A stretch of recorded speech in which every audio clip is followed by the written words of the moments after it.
Howdy, howdy, howdy, my name is Anachi Sasuke, and welcome to episode 67 of Let's Read Homestuck. In the last episode, I got caught up reading all these little panel thingies, and it ended up being really, really long. So, up here we have someone's banging on Doc Scratch's door. It seems she's acting out again. Sorting these clippings will have to wait while I settle her down. I apologize profusely. Please continue to help yourself to the serviceable arrow command in my absence. As a first-class host, I keep a healthy supply on hand at all times. Let's start clicking those buttons. Oh, it's more panels! Good thing I stopped! Okay, let's start with this one.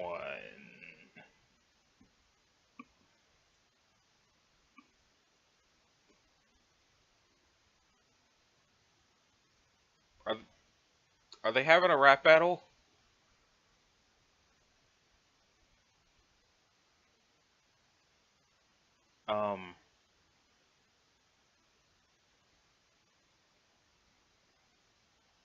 Yeah, no.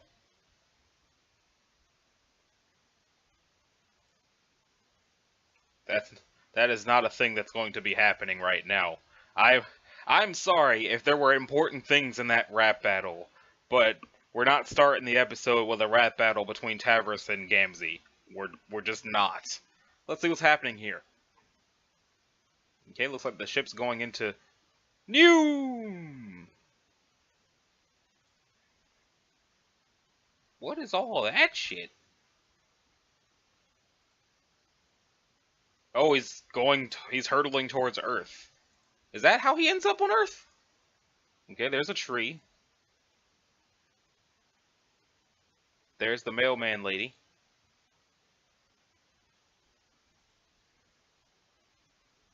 Interesting. Okay, what's Aradia doing? No, what's Aradia doing? No. What is Aradia doing? Okay, thank you. Hey, what are you doing out here? Out where? Out of your bubble. Oh, I don't know. Am I not supposed to leave?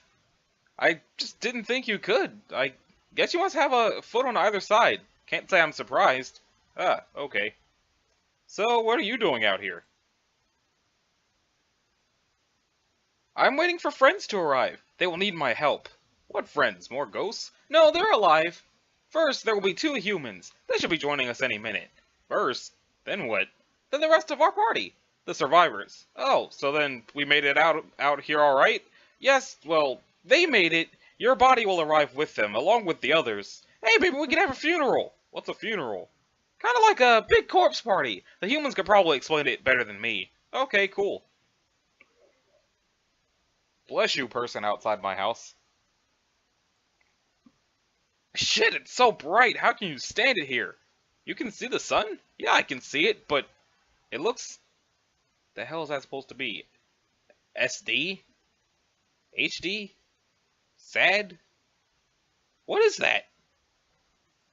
I don't know what that is he's trying to say. Maybe he's trying to say odd? Oh, his eyes are doing some wackiness. Okay, let's see what Jade's doing.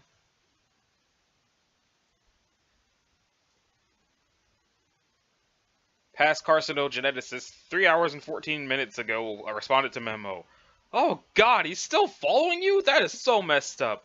Yeah, that's okay though. As long as he's tailing me like a lost puppy, at least he's not killing anybody. Don't trust him, Jade. I'm telling you, he's a stab-happy, planet-exploding asshole. Remember what he did to Dave? It was like this whole episode. You had a hysterical episode about it, remember? I remember the episode, but he's okay now. And I'm kind of starting to think that was just his way of saying hi. My dog used to fetch my bullets too. I really think he believes he's my dog on some level. Just don't turn your back on him, Jade. Don't turn your back on the puppy. Don't worry, I'm keeping an eye on him. Ah, no. Bad, Jack. Bad. Paperkind. He really seems to hate frogs. Yeah, the poor froggies. My Jack had this irrational thing against frogs too. I mean, my normal Jack, not psychopathic Omnipojack. Durst agents are heavily predisposed towards the murder and desecration of amphibious lifeforms and their iconography respectively. Frequently I had to thwart assassination attempts from their kingdom, or extermination attempts is probably better to say. You're probably right. They really seem to drive him crazy. This is not the first time I've had to reprimand him. Wait, did he follow you into the palace too just now? Is that who you were yelling at? He was growling at a kitten and I had to tell him he was being very bad. He destroyed some of her really nice statues too. Keeping him in line really makes me miss Beck. He was such a good dog, not to mention a best friend. Jack is just... bad dog, worst enemy. Exactly. I don't like that's a fucking bit. It makes me really nervous. You just chilling with an unspeakably powerful mass murderer with the brain of a wild animal who's about to hop sessions to try to kill all of us in a few hours. And what were you even doing there again? You still haven't told me. Huh? The palace. I recommended she return to her denizen for advice. About what? The location of the final frog required to complete the game sequence. One whose song should remove the last traces of dissonance from the waveform. The creature is quite elusive, remember? Oh yeah, you were searching for weeks! Yes, and you never found it.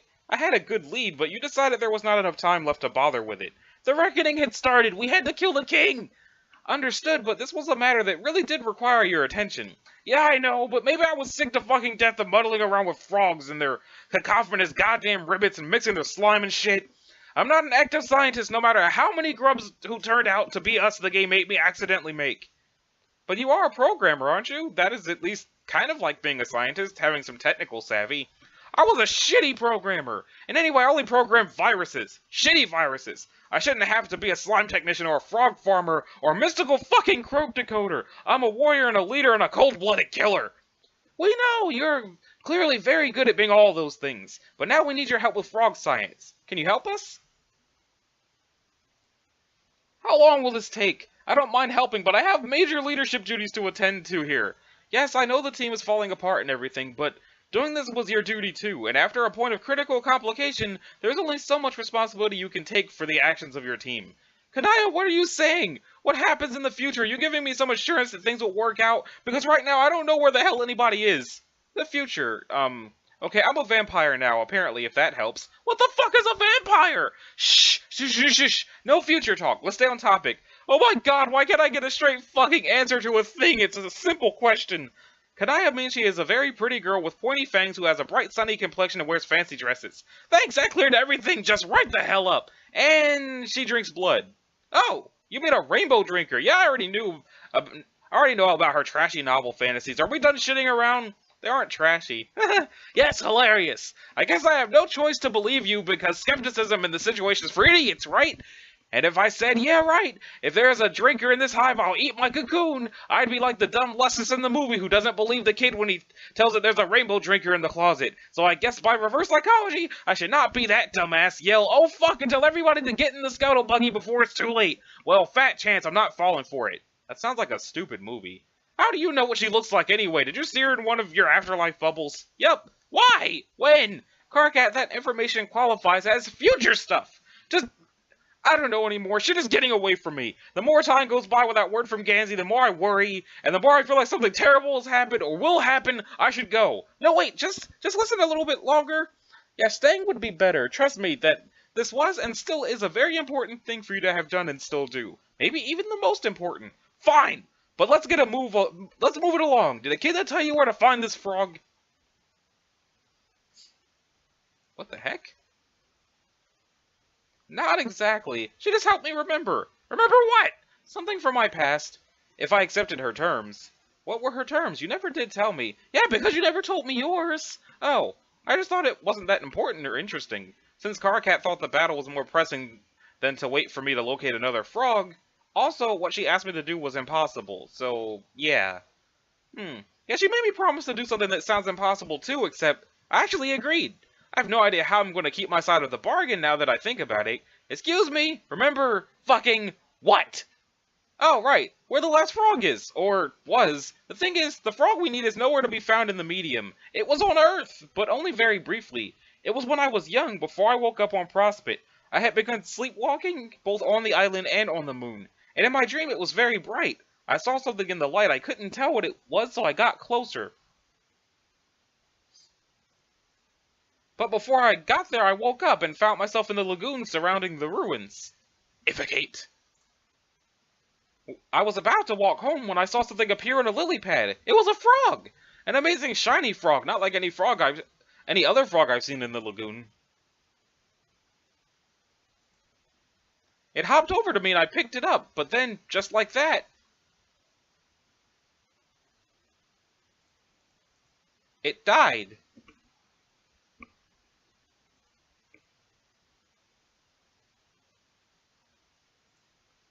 Later, my grandpa made a robot for me to help me with my sleepwalking. It could do all of the walking while I stayed safe in bed. It could also record my dreams. I'm sure he always knew my dreams were going to be special. I suspect he knew it before I was even born. Okay, great. So, it's there in the monitor, problem solved. You just purify its ghost imprint, mix it with your current evolution's paradox slime, smooth out the genetic waveform, tadpolify bilious slick, and you're done. Hopefully. So, you didn't remember seeing this frog when you were a kid at all? No, it completely slipped my mind. How did she get you to remember? I mean, what did she make you agree to? Well, like it was before, the choices she gives you seem to have to do with facing mortality, and making it clear if you choose one path over another, it will lead to your death. And that your death may even be necessary to accomplish a goal. Yes, I've inferred their ultimata are all personalized variations on the presentation of such dilemmas. Yeah, but that is not really what made this hard. I mean, nobody wants to die, of course, but at least that is a clear thing. You either do or you don't, you know? You said what she asked was impossible! It might be. What were her demands? She said that if I accepted her help, that I would have to make a promise that whenever we left this place, and wherever we end up going, she had to come. Huh? Not just Echidna, but all the denizens. Their palaces, their consorts, their lands, everything. I have to bring them all with us. That makes a lot more sense now. Okay, now we'll deal with Angry Broom Men. Bang, bang, bang. Bang, bang, bang. Oh, shut up. Bang, bang, bang. Okay, I guess we're going to the next page. What the hell is this? Why would I want to click these panels? Well, I guess it'll explain the car cat thing. Bro, sloppy makeouts now on the roof. Heh. Jade, are you still responding to this memo? I guess I don't have much energy left to argue about passwords. I didn't even get a password last time. I had to leave abruptly because Solix and Airden started dueling again, and then Fefri and Kanaya. It all happened so fast, and now Gamzee's hunting us all down in murder mode. He's been taunting me through other people's messaging devices and leaving me disturbing notes. I'm sure others must be dead by now, and now Solix is blind and I lost track of him somehow. I heard a stray honk and I ran and we got separated. I'm starting to think that this may be a doomed timeline. That's why I can't get in touch with anyone. They must be dropping like behemoth leavings out there. And that must be why future Kanaya was talking in this memo, but now she's dead, which makes that impossible. It wasn't supposed to happen this way. Gamzee isn't supposed to go crazy. I think if he does, it means we fucked up something. It means I fucked up something. It's my responsibility. I have to make sure he's safe. And I didn't do that. One time, one of the doomed Irradias told me she came from a time where he flipped out and killed everybody because of my failure. I didn't take her seriously, but I should have. She was constantly fixing my fuck-ups. Robots from the future always coming back to tell me how some hasty shit I did with frog breeding or whatever would make it impossible to win. My own personal mistakes probably accounted for more doomed Irradia bots than anything else. Which was sort of a silver lining, I guess? I don't think we have beaten the king without her. We would have beaten the king without her army. Not that it matters anymore. I've obviously just become another guy in a doomed timeline watching everyone around him die. I was just sitting here wondering what I could have gone wrong this time. To make the timeline take a wrong turn and pinpointing it seemed overwhelming since I've made more terrible decisions than I can even count, but I think looking back I know what it is now. It was before we got trapped on this meteor, before Jack showed up, before we beat the king, and I wanted to let you know, Jade, that no matter what I said, I think the final frog must be important, and Kanaya, if you're reading this somewhere in the past, maybe, I'm sorry, you were right. I was always in such a hurry to win, I didn't take the time to do what was necessary. Bilious Slick needed the genes of that frog, and because I half-assed this so bad, everyone is going to die. See, I was thinking about Jack and how he can't stand frogs, and I think I finally understand what's going on. I think I know what's about to happen at the end of our timelines. I think I know what the critical moment is, and it's completely my fault. Ectobiology is a touchy thing. Especially when you're building the genetic code for an entire universe. Our Genesis frog needed the genes for that from that final frog. But because I was in too much of a hurry to do the job right... That's pretty. He's missing a critical sequence in his DNA. So when we made him and watched him grow in the middle of Skya, and after all the fireworks and fanfare from the vast croak had subsided, I kind of felt like he didn't look so good. Like he was sick. I think I gave him cancer. I gave your whole universe cancer, Jade.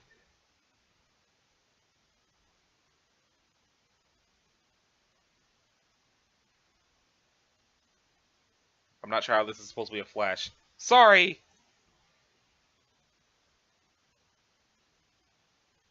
Okay, I'm not sure any of the rest of these are actually clickable. Okay, I think it was just that one. Okay, there's multiple clicks on this one, though.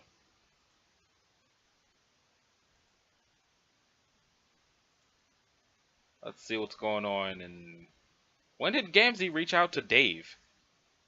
Oh, after he started killing people. What's doing all that if he's just sitting there? It's all your fault. Huh? It's all your motherfucking fault, honk. Okay? You all cracked off the top of the bottle of these fucking clown imposters that were all spraying out the flagrant motherfucking heresies at me. The flagrant motherfucking heresies, motherfucker, is what came out from their mouths. It made me get my sadness on to see it, and my rage on fucking harder. Sorry. All my life I believed at a fucking paradise to come what held the most baller, darkest of carnivals to join, and a prophecy to tell all about a band of rowdy and capricious minstrels steeped in the good harsh whimsy. The mirthful messiahs were foretold to be crashing that fucking pie stand and bring the holy ruckus. Like a giddy fucking ninja on one-wheeling headlong at the biggest fucking horn heap Shangri-La's got to see. I'm talking about the fast honk, you blasphemous motherfucker. What I believed in it, and it was to be so beautiful. Us and them all mellowing, intense, bumping sounds, tossing back the Faygo and soaking the miracles up our face sponges, while the special stardust rained down our elixir sticky faces like a bunch of fucking fairy powder from religion space. It was going to be us and motherfucking them. Them and motherfucking us. This is like some trolling shit, right? This ICP shit?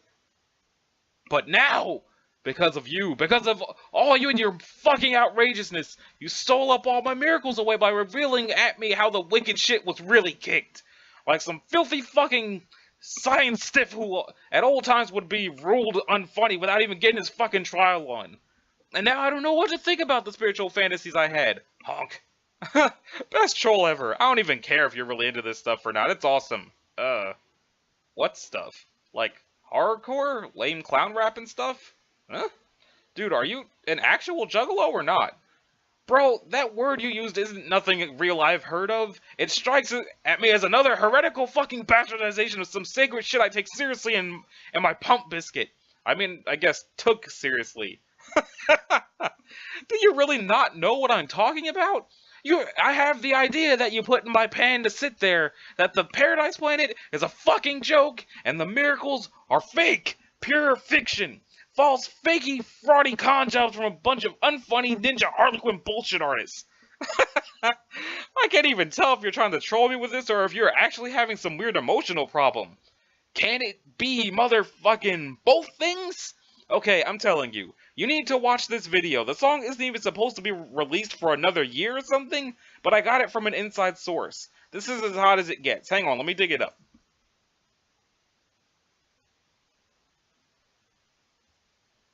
No. Motherfucking no, bro! I'm not looking on any more of your blasphemes. I really just came back on you to motherfucking say that while that sickening noise you did at me is your fault, there's something I did at you that's what's mine. I did something that's motherfucking atrocious to your posse. Made your whole crew of jokers get to being kinda mentally motherfucking unstable. In fucking fact, that atrocious business I got to doing, I did that shit to your whole universe as a matter of fucking fact. You see, you motherfucking see, I finally got all caught up in what's true behind the sweet murder mirth of the bitchin' blood circus. I reached deep down and got it where all the harsh whimsies were hiding inside of me, and the angriest ways I found up my dark ancestral chuckle voodoos within. And then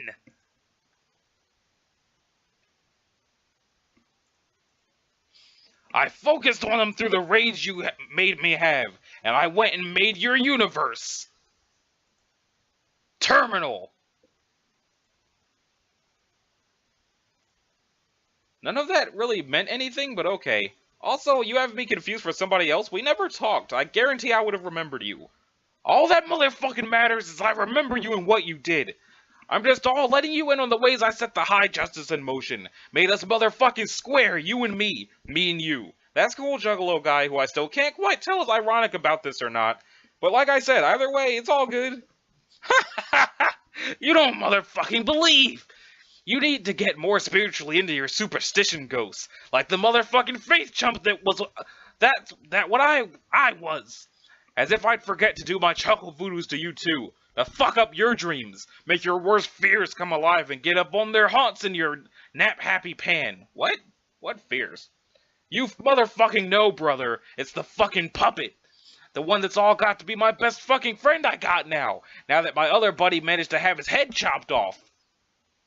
Oh god, did my bro put you up to this? I should have guessed he might have had a hand in some of these shitty trolling escapades. Your bro's dead, bro! Couldn't keep my new friend captive no more. Released your nightmares right into my warm fucking embrace. And now I listen to what they whisper through my ear ducts. Jesus, you're fucking insane. I'm all hearing these amazing motherfucking things.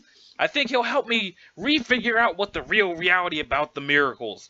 He'll help me to motherfucking discover the truth of who the messiahs are. The real messiahs, not the false mess of lies. Ha ha ha ha ha. Honk. So, my bro's idiotic ventriloquist dummy is responsible for this schizophrenic bullshit, is what you're saying. Motherfuck yes, bro. What else does he say? He says, all in this funny little voice that is so very, very, very, very quiet, that it's time to go motherfucking kill them all. Well, that sounds about right. Better do what he says, dude. Yeah! Here I was to come at you with all these unruly upbraids I got pent up, when you know motherfucking what? I should be getting grateful to you for sharing at me with your way-riddick heresies, brother. The road to the Dark Carnival's never been paved with louder honk horns to tread upon. And scare the living motherfuck out of the low-blood faithless with each step. You were either literally an insane psychopathic murderer or some kind of trolling savant. Time to block you now, but let's do this again, okay? You motherfucking know it, bro. I like you. Wouldn't mind taking that pale marshmallow you got as a nug bone off your shoulders for this collection I got started on. Add a little strawberry jam to this peanut butter sandwich I'm making between my motherfucking lips. Holy shit. Hey, before you go, how about that we slam a little? They both then proceeded to have one of the best rap-offs in the history of Paradox Space. Oh, okay. So let's click the frog now. Its defective genes probably made it impossible for your session to be successful. Sort of like its reproductive system was damaged. What should be fertile ground for your new universe to grow was replaced by a massive bomb rig to blow up your whole session. Probably just one of the symptoms of a sick universe. It's not like you actually did anything wrong. You were fighting against the disease that was always inherent in your reality. The one I gave it. But I don't think it's like a normal disease, not like a cellular mutation that's out of control. The cancer took a specific form, like a complicated series of terrible events, rather than faulty cell division. It was an eventuality in your universe that was inevitable, that we all unwittingly helped make happen. All concentrated through the actions of one hostile agent in the system, with an intent to destroy everything it hated, and then given the power to do so. And unlike a normal disease, it wouldn't gradually kill its host from within. The cancer left the body, chased out as if by an immune system. But the problem is, it wasn't any less deadly on the outside and no less determined to finish the job. So, I don't know what else it could be. What's waiting for us at the end of the countdown? Jack was expelled from your session somehow. He then methodically destroyed all our planets, prospered Earth, and tried to wipe us all out, so that we couldn't do the same thing to him again. But he was always saving his true target for last. The one he hated most. Jack was a living embodiment of the disease all along. Nar is the cancer. It's him! Anyway, that's the end of how everything's my fault completely and I'm garbage. Hope you enjoyed it, Jade! Not that you seem to recall this memo even exists. If you see Kanaya in Death Bubble Hell, please tell her I'm sorry I let her down. And if you see Solus wandering around too, let him know how ashamed I am that I ditched him like a coward because I heard a horn go honk. And Terezi, if you see her, could you give her a message for me? Tell her that... Actually, never mind. I'll probably be able to tell them all in person soon, seeing as an idiot in makeup is about to roll over my naked squeal pipette with a one-wheel device. Solix is okay. He's with me right now. Holy shit, you're alive! Hold on, I really need to change these clothes. Next one. What did I say? Bang, bang, bang, bang, bang, bang, bang. Bang, bang, bang, bang, bang. I have repeatedly made it clear that the fifth wall is to remain off. Bang, bang, bang, bang, bang. I refuse to acknowledge this foolish man's self-indulgent rubbish. His frivolous charades have no place in this building or anywhere in this reality. Am I making myself understood, young lady? Oh, we're almost out of arrows. Or will I have to suspend your furniture privileges again? Bonk! I see. It's another one of your moods. You'll have to work on ironing out this behavior before you meet your true master. He is a far less gracious host than I. Wait, what are you doing? No, stop that! You render yourself in a more symbolic manner this instant! Thank you.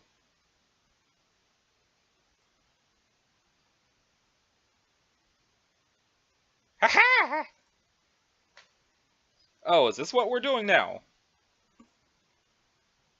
Maybe I have not been strict enough with your breathing privileges either.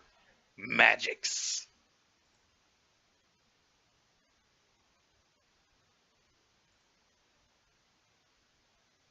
This vessel will reach your planet eventually. We can either go home the fast way or the slow way.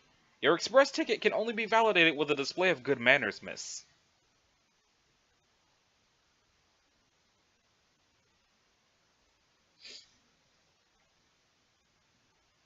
Youth roll.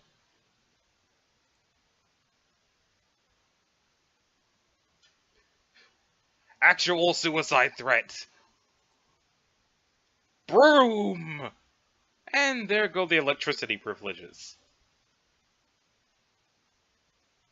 I think now would be a good time for another round of re-education regarding her purpose. A little refresher on the prestigious employment opportunity for which she has been groomed. And since you are still my guest, it would please me to tell you this inspiring tale as well. Oh, she snapped her fingers and turned the window back on. It is a tale to remind her of the sacrifice she must make. One serving to remind all her people of the sacrifice once made by a long-forgotten heroes in a discarded reality. It is of this sacrifice the sufferer died to speak the truth, and it is his tale I will tell you now. Hussey seems to be missing. Once, in this very universe, you could say, Alternia was home to a peaceful race. Trollkind had never known the corrupting influence of their evolution which led them to perpetual war and violence. That is to say, they had never known me. As was true of this bellicose world we know, there came to be 12 heroes on this peaceful planet. These heroes too had 12 ancestors whose fortunes were entwined with theirs. These 24 figures of legend were not of this world, but sent from the sky, delivered from a reality not yet conceived. On the eve of their race's extinction, the 12 heroes would begin playing a game. They would make an admirable effort, but they would fail. Their civilization had not prepared them for the rigors of this game, and the ultimate reward would fall shy of their grasp. But their failure was more comprehensive, more systemic, than a result of a simple inadequacy so common to young players of this game. Though they could not recognize it for the bad omen it was, this session was not the one in which they had been spawned. Such is the symptom of a subtle glitch affecting certain sessions, an error designed to trigger an unfathomable cascade of misfortune throughout Paradox space. This glitch is the calling card of the one I serve. It is the discreet, gentlemanly manner in which he reserves his place in the universe for later visitation. The heroes, understanding their defeat was absolute, sought advice from the mother of all monsters. She offered them a choice. The heroes could either accept their defeat along with the extinction of their race, and put no others at risk, or she could show them a path to a second chance, to a reality in which the chosen heroes of their race would be strong enough to succeed with ease, and claim the reward. This reset would come at the cost of wiping the failed heroes from existence. They would live new lives from scratch, playing different roles in the reset reality, with no memory of the game they played or the choice they made. The heroes chose to accept this bargain and scratched their session. In doing so, they jump-started the reality in which the 24 figures of legend would together be created, and I as well, and then set back in time to take our places in history, though I was delivered well before history even began, before the dawning of life on their planet. This time around, I would oversee its development, and thus fulfill the mother's promise of an aggressive, ruthlessly prepared group of heroes, one that would not rest until victory was secured. The young 24 would again be scattered in two groups, 12 modern contemporaries and 12 ancients, but in addition to losing their memories of everything that happened before the scratch, there was another catch for the failed heroes. In the new reality, they would not serve as the heroes. They would mature to become the ancestors of the 12 they formerly regarded as theirs, and this 12 would be chosen for glory. These children would be the heroes to achieve victory, and have the reward easily within reach. Of course, this promise was fulfilled to the letter, as you have seen. The entire bargain was executed without a single hitch, as those authorized by my master always are. There was, however, one minor anomaly. One of the failed heroes, in his new life as an ancient on this now brutal planet, began to remember. This is his story. This is the story of the Signless. Hussey's looking through the window. Few ever knew the sufferer's given name, presuming quite reasonably he had none, and he came to be called Signless. Unlike his peers, distributed elsewhere in history, he was not given a sign at a young age. Alas, there were no signs reserved for one of his mutant blood. His genetic deviation from the social order made him a pariah, forcing him to wander the world alone for many sweeps, concealing the color of his blood to avoid certain execution. But it may also have been due to his mutation that he began to have the visions, spontaneous, lucid imagery of his world in peace, before its fall. He would never see the complete picture, or fully understand his previous incarnation's role in prompting this fall, or know of my hand in it. But the vision showed him all he needed to see. They held the promise of his people's true potential beneath the ages of conditioned cruelty. They held the spark of revolution. In time, the visions gave purpose to his travels. He would preach heretical ideas no one else had dared to entertain, let alone risk discussing. He espoused the virtues of forgiveness, compassion, and equality among all bloodlines. He distributed his message intelligently, careful to preach only to those receptive, never attracting unwelcome attention. But his growing movement could go unnoticed by the authorities for only so long. The Highbloods were livid over the unprecedented heresy, and soon a massive sectarian war followed, spreading across the planet and throughout the galaxy. The conflict was lopsided, of course, with the Highbloods given full support from the Condess and her sea dwellers. Inevitably, the Signless would be captured, and when he was, it was not a matter of whether he would be put to the irons, but how hot they would be if he failed to recant. Seems to be some sort of... Oh, it's the bedroom. And the window was cracked. During his penance, it was said the sufferer's compassion for his people underwent a divine transformation into limitless burning rage. It burned hotter than the iron shackling him to the imperial flogging jut, and redder than the blood soaking his righteous leggings. When he was finally killed, his anger rung through the cosmos with his last breath. This vast expletive was his final sermon, and somewhere encoded in its wavelengths was the truth of his teachings, waiting to reveal itself to any who would inherit his burden. And Hussey has slammed through the 5th window. His teachings would also persist through surviving disciples, but in hushed tones. His followings would dwindle, the obscure cult facing persecution for centuries. After his execution, the body was burned, leaving only his irons. They cooled in the ash as if his anger itself was subsiding, and his followers appropriated their shapes in defiance of the High Bloods. The symbols became the sign of the signless, always shown as colorless as the cold iron, to conceal the stigma of his hue. This was always a reminder to his followers to remain hidden, as it was of the sufferer's sacrifice and his rage hidden like heat in the iron, one day to be reignited by another of his bloodline. The sufferer preached that after he passed, another signless would come, heralding the end times for their planet. The second signless would continue his work and lead his people to glory beyond this realm. The followers kept his teachings alive for ages, even as the uproar surrounding the movement subsided. But by modern times, the sufferer's scripture was little more than ancient superstition, all but forgotten. Hardly the anathema of old. Anathema, whatever the fuck. But his followers had already made their preparation in the shadows, and when the second signless finally came, he would have a lusus to raise him and a sign to his name.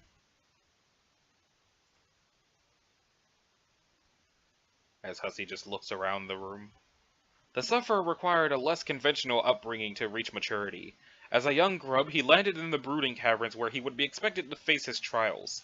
But due to his mutation, surely no lusus would select him. No creature sympathetic to his scent had been bred yet. His odds for survival would have been remote, if not for a chance encounter. The Dolorosa belonged to the rare class assigned strictly to serving the mother grub in the caverns, forbidden from visiting the surface. While on an errand, she found the young sufferer in his crater and immediately recognized the child as special, as well as in great danger. For an adult troll to raise a child was unthinkable, but she saw no other hope for him. The Dolorosa abandoned her duties in the caverns, and fled to the surface to raise him. In time, she would become the first follower of his teachings, and the first of his inner circle, but not his closest.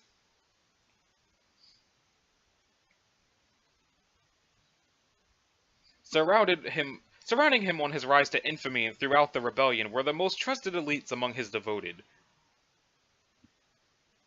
I feel like that's supposed to be the Psionic. The Psionic was a mage of unequaled telekinetic ability, who upon hearing the words of the sufferer was inspired to free himself from the sort of slavery typical of his mentally gifted class. But his most devoted of all was his disciple. She listened to every vision he retold, every lesson he preached, and faithfully recorded his scripture. Her ear was open to him always, and in time, his heart opened to her. To spread his message throughout the world, they took to the seas in the vessel of legend known as the First Ship. It was said that their love went beyond the 4 quadrants, transcending the grid entirely, whatever that nonsense actually means. The disciple was to be killed along with him, but at the last moment the executor inexplicably took pity on her and allowed her to escape. She absconded with the leggings, which remained the only physical evidence of his holy suffering. She hid in the caves for many sweeps, transcribing all his scripture from memory on the walls in the blood of slain creatures, and lived the rest of her days in monastic savagery. Oh, what's going up here? Okay, it's the door again. Her dedication would be critical to the persistence of his message. But the Dolorosa was less fortunate and was sold into slavery. She spent the rest of her life as property of vicious sea dwellers. As for the Psionic, he was enlisted in a far worse, if more prestigious, service. Yeah. Authersplode! He was forced to serve as the helmsman of her condescension's imperial battleship. Psychics of his kind were exploited for interstellar travel, and his abilities made her ship the fastest in the fleet by far. She grew so enamored of her helmsman and his power, she would use her touch to extend his lifespan to match her own. As he looks around. Together they explored the stars for thousands of years. Due to the speed of her ship, she would personally expand the boundaries of her empire, typically being the first to greet new races before conquering them. Looking around with that broom. After making first contact, Occasions which she generally kept cordial, she would move on to new territory, while a division of her fleet set a course for the unfortunate civilization and proceeded to tear it apart. It could be any of the lethal brigades under her command to receive the orders, be it the Thresh-Executioners, Cavalry-Reapers, Laugh-Assassins, or Ruffian-Annihilators.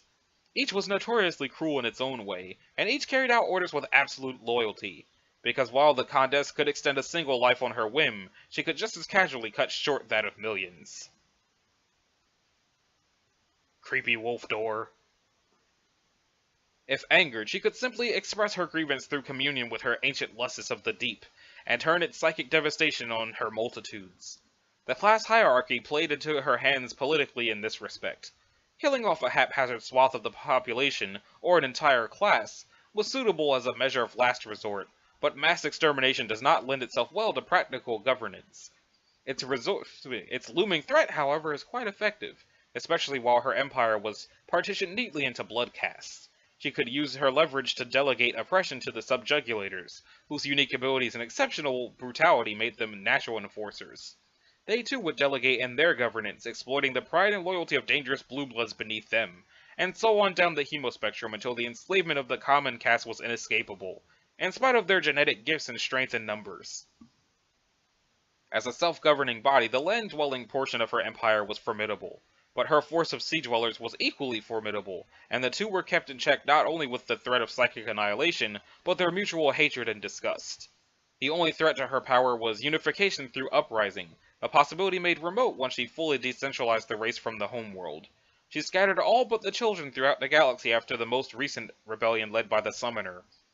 Upon doing so, she became so comfortable with her grip on power, she risked venturing deeper into space than ever before to grow her empire. But the more space she put between herself and the more she risked weakening her bond with the monster. The bond she and her successors shared with it exclusively could sway and become strengthened with the younger. Perhaps she grew complacent with the threat successors posed, and after such a long history of killing them with ease. Heiresses upon reaching maturity were expected to challenge the Condesce for the throne. It was not merely expected of them by their people, but demanded by their shared lusts. I like to think of her as the pet I gave to their race, at the dawning of their species' evolution, like a sentience warming gift. Again, it's just the sort of thing a good host does. Looking in more doors. If the lapse in her custodial bond was significant enough, it was not just political power she risked. At such a distance, she sacrificed concentration needed to curb its most dreadful psychic streak of all, the galaxy-wide extinction event called the Vast Glub. Of course, this eventuality proved a fitting reward for such reckless expansion of her territory. She chose the worst time possible to explore further from the homeworld than she'd ever been. She was scouring the edge of the galaxy for systems to plunder when she received word of her planet's devastation by meteors. The young were being slaughtered, the mother grub was dead, the end times were upon her people. She ordered all fleets to return to Alternia, but such was her empire's expansion and interplanetary occupation, few could make it in time to provide any meaningful defense. She instructed her helmsman to pilot the ship faster than he ever had, and he did so through extreme physical duress. He was able to leap across thousands of light years in a matter of hours. The exertion likely would have killed him if the glub didn't get to him first.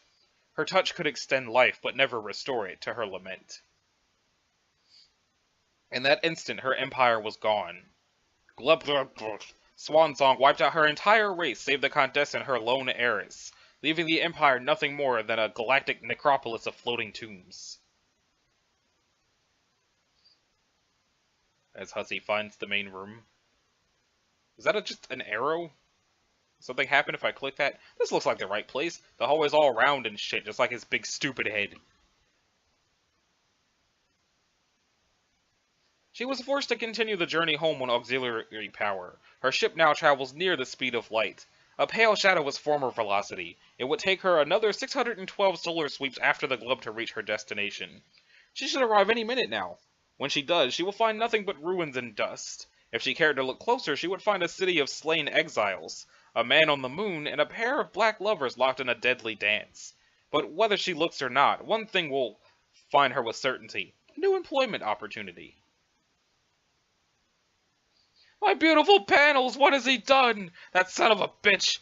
It's going to take so many sweeps to clean this up. So very, very many sweeps. Are you paying attention, protege? This is where your role in the story begins. Now stop your pouting and listen, unless you want another helping to the backside of my... Oh nuts, I seem to have forgotten my discipline broom. God damn it, he's got a bowl full of these things? He's pulling his snooty horseshit candy bowl stuff to mock my little arrows now. Excellent host my ass. Anyway, the last of the 12 ancestors arrived a bit late. In fact, she would cross through her portal 6 centuries after the descendants had come and gone. There weren't many left to look after her, so she ended up in foster care. I remember it like it was yesterday, and for one who has so much time on his hands as I, it essentially was.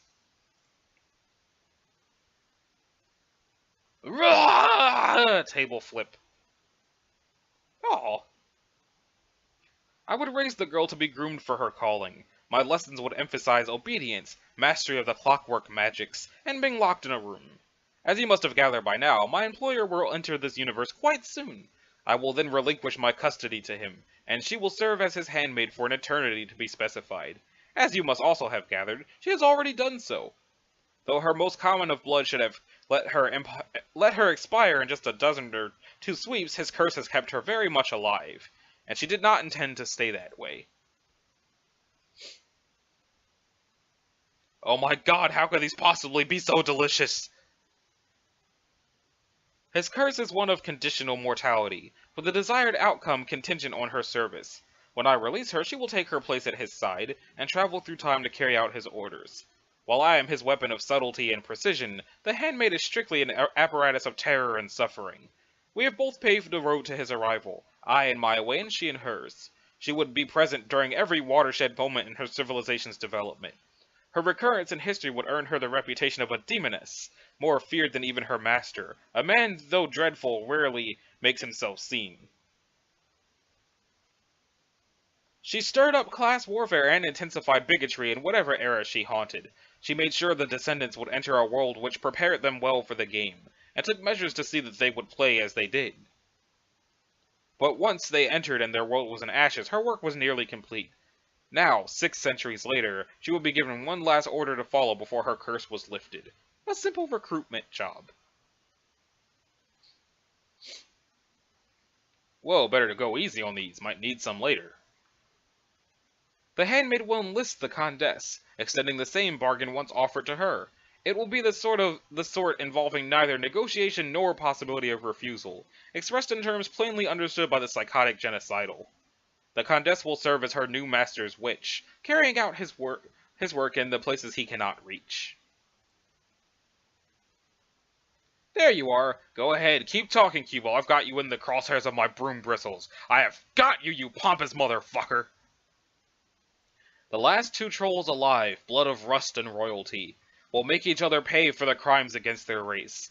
Their payment will be mutually dealt in the currency of punishment and reward at once. The Condessa will be rewarded with the power and immortality her new service entails, and punished by the grueling slavery for which it is synonymous. And you, young lady, are to be punished by death at the hands of your replacement, and so too will this be your reward. Tick-tock, tick-tock, tick-tock. My heartbeat falls in rhythm with the clock as I draw close to my prey. I leave nothing to chance, for you see it is the most dangerous prey of all, a 4-foot-tall asshole in suspenders who won't shut up. Wait for it, hussy, wait for it. And so, my dear, this is the inspiring tale of your people, and why you should feel rather privileged to be in the position for which I have groomed you meticulously. Are you not grateful? Yes, surely you are, and it warms the soft, fluffy material in my chest to know this. What is it? What are you looking at over there? Ah, of course, the clock. I can see you have a good eye for a fine timepiece. Your exemplary taste is certainly owed to a quality upbringing. Perhaps you wish to know the history of the clock, and how I came to possess it? Yes, I can see the sparkle of curiosity in your eye. It's a marvelous tale, one almost as long as the verbosely told. Where do I even begin? Ah, trip. Dong. Story time's over, windbag. Whoops, oh shit, get this fucking clock out of my way. I'm a one-man stampede and I've got a broom and that peal of splintering wood you hear is my last grasp of a priceless antique disintegrating beneath the outrageous fury of my authorial hooves. Bop, bop, bop, bop, bop, bop, bop, bop, bop, bop, bop, bop, bop. If I have to put up with one more smug meandering interlude in my own story, I'm going to crack your head open and serve you a heaping bowl full of your downy soft puppet ass. How do you like that for hospitality, Doc? I believe you will find that as hosts go, I am simply the best there is.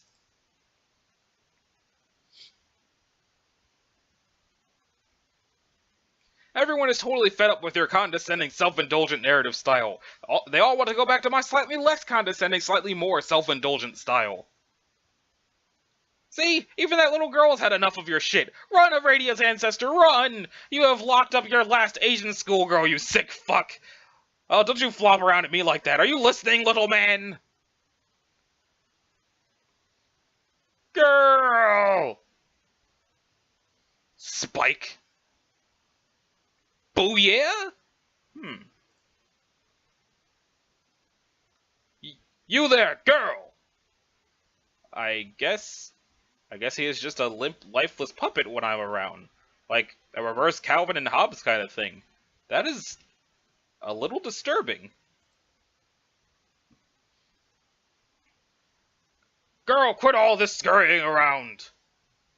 Oh well, I might as well try to get that disc back. I wonder if I can just sort of reach up into... and... Do you believe you can escape me before I arrive? Reach. How do you expect to outrun me? What the hell? Looks like he had the disc repaired for a while already, but didn't tell us. Motherfucker just loves the sound of his own voice. When I am already here! Snop. Ollie's outie. So, that's probably a really good stopping point so that it doesn't go on to be like an hour long. So, this has been Anashi Sasuke. This was episode 67 of Let's Read Homestuck. And the next episode, I guess we're going to go do the actual intermission? I don't know. So, this has been, I believe I already said this has been Anashi Sasuke, but I've said it again. So, y'all, thanks for watching and have a good one. Later.